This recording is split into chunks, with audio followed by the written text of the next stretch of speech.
It's been called one of the greatest inventions of the 20th century, and without it, nearly half of the world's population wouldn't even be alive today. Do you know what it is? You can't phone a friend. You'll have to keep watching.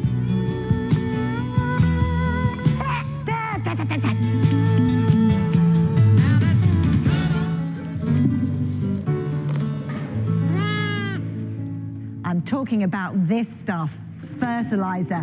Did you get it? And it's getting more and more expensive.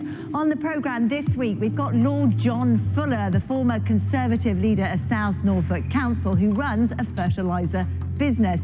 Also in the programme, Emily Darlington, the Labour MP for Milton Keynes Central, and Nev Moore, one of our community champions, who we're going to be talking to on the run-up to the local elections. So, back to this stuff and why it matters.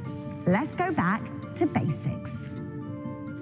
Plants need nitrogen. It's one of their 5 must-haves, along with potassium, phosphorus, water and sunlight. Give them plenty of it and plants grow better. Got it?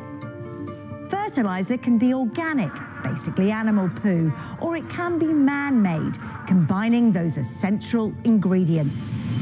You remember them?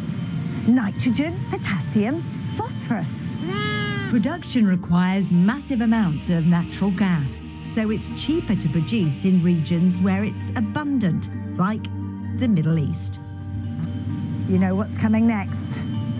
The Strait of Hormuz is a key route for fertiliser and for natural gas, so the halting of traffic there has prompted fears of shortages, and prices have already significantly increased. So is this just bad news for farmers? Nope, sorry, it's going to affect all of us. We need fertiliser to grow crops to feed the world. If it's going to cost farmers more, it's ultimately going to cost us more as consumers too. Market and imports are still coming in. There's no protection from that. Is that right or wrong? I don't know. Do you feel abandoned by the government? I think a little bit. And there's very few countries in the world that don't have agricultural support of some sort, and it's always kept prices down. And the trouble is, we can't increase the sale price. We are very dominated by the world market. So we're having to make decisions about world prices against a government that offers no support at all. John, look, we heard the concerns of a farmer there. What's it like from the business side, the suppliers' end? Well, I've been in the fertiliser business for 40 years. This is a really dangerous moment. People think, well, fertiliser, what's that got to do with me? We're at the start of the food chain, even before people like Richard. Without fertilisers, there's no food. The fertilisers sustain over half the global population.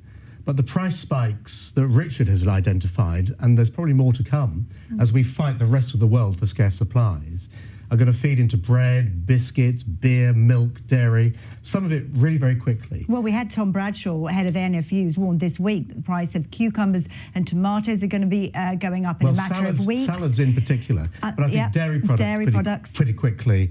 And then we're starting into a food price inflation spiral. The last time this happened 4 years ago in the Ukrainian crisis, fertiliser hit £500 a tonne. It's nearly there now.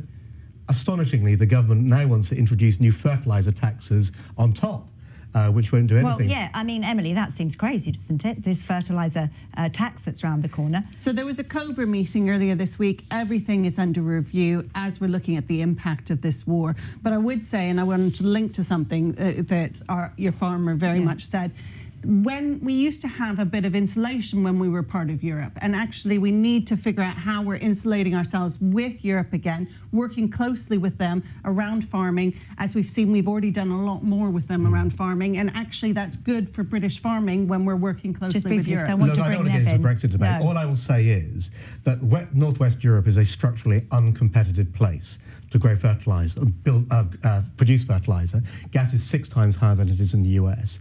Businesses like my own have had to go the other side of the Atlantic and source significantly more widely to bring the lifeblood of the food chain to our shores. Okay. It's a big business.